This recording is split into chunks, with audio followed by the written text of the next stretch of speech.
Hello மக்களே! இன்னைக்கு என்னடா ஆரம்பிக்கும்போதே ஒரு விளக்கு காட்டுறாளேன்னு பார்க்குறீங்களா? யூசுவலாக திருவிழானா எங்கள் ஊரில் நாளே விளக்கு பூஜை வைக்கிறது வழக்கம்.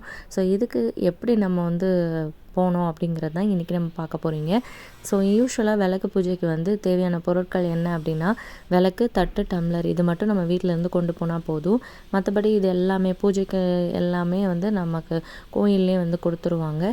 இதெல்லாம் தனித்தனியாக ஒருத்தர் ஸ்பான்சர் பண்ணியிருப்பாங்க. அதை மொத்தமாக பேக் பண்ணிவிட்டு ஒரு இதாக கொடுத்துருந்தாங்க. மொத்தம் 508 விளக்கு பூஜைன்னு சொல்லியிருந்தாங்க. ஆனால் கூட்டம் 600 பேர் வந்ததாக அனௌன்ஸ் பண்ணியிருந்தாங்க. இந்த பூஜைக்குள்ள பொருளில் என்னெல்லாம் இருக்கும் அப்படின்னா, சந்தனம், சூடம், கற்கண்டு, ஊதுபத்தி, வெத்தலை, பாக்கு, மஞ்சள் கயிறு, விபூதி, குங்குமம், அப்புறம் தீப்பெட்டி, ஒரே ஒரு விளக்கு திரி, எண்ணெய், மஞ்சள் போட்ட பச்சை அரிசி, ஒரு எலுமிச்சம்பழம், வாழைப்பழம் ஒன்று இருக்கும்.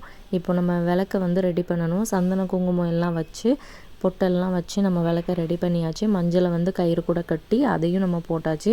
பூ கொடுத்துருந்தாங்க, உதிரி பூவும் கொடுத்துருந்தாங்க, விளக்குக்கான பூவும் கொடுத்துருந்தாங்க. அது எல்லாத்தையும் வச்சாச்சு.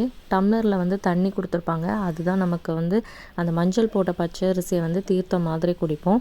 ஸோ இப்போ பார்த்தீங்க அப்படின்னா விளக்கு எல்லாருமே ரெடி பண்ணிட்டாங்க. கோயில் பக்கத்தில் உள்ளே நான் போல் வெளியிலே இருந்துட்டேன் லேட்டாக போனதுனால.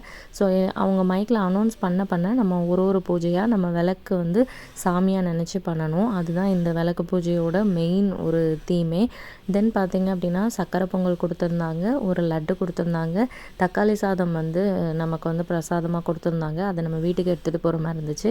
விளக்கு ஏற்ற சொன்னதுக்கப்புறம் தான் நம்ம விளக்கு ஏற்றணும். ஊதுவத்தி எல்லாத்தையும் நம்ம ஏற்றிட்டு நம்ம சாமியாக அதை நம்ம லக்ஷ்மியாக ஏதோ ஒன்று நம்ம மனசில் நினச்சிட்டு நம்ம சாமியை கும்பிட்டோன்னா நமக்கு நல்லா ஒரு ஹெல்தியான நம்ம வேண்டினது நடக்கும் அப்படிங்கிறது தான் ஐதீகம். இப்போ பார்த்தீங்க அப்படின்னா இதுக்கு ஒரு மந்திரம் சொல்லுவாங்க. அது எல்லாத்தையும் பண்ணிவிட்டு நம்ம அதை குடிச்சிக்கலாம். அது ஒரு தீர்த்தம் மாதிரி நினச்சி நம்ம குடிச்சிக்கணும். அப்புறம் சூடத்தையும் ஏற்ற சொன்னாங்க. விபூதியை வச்சுட்டு நம்ம சூடத்தை ஏற்றிட்டு நம்மளோட விளக்க சாமியாக நினச்சிருக்கோம் இல்லையா, அதுக்கும் நம்ம காட்டிட்டு மேலே உயர்த்தி காட்ட சொன்னாங்க. எல்லாருமே அவங்க என்ன சொல்கிறாங்களோ அதுபடியே செய்கிறோம். நீங்கள் உங்கள் ஊரில் எப்படி விளக்கு பூஜை பண்ணுவீங்க, இல்லை நீங்கள் இந்த மாதிரிலாம் பார்த்துருக்கீங்களா, இந்த மாதிரிலாம் நீங்கள் அட்டன் பண்ணியிருந்தீங்க அப்படின்னா மறக்காமல் உங்கள் எக்ஸ்பீரியன்ஸை கமெண்ட் பண்ணுங்கள். இந்த மாதிரி நிறைய விலாக்ஸுக்கு என்னோடய சேனலை சப்ஸ்கிரைப் பண்ணிக்கோங்க.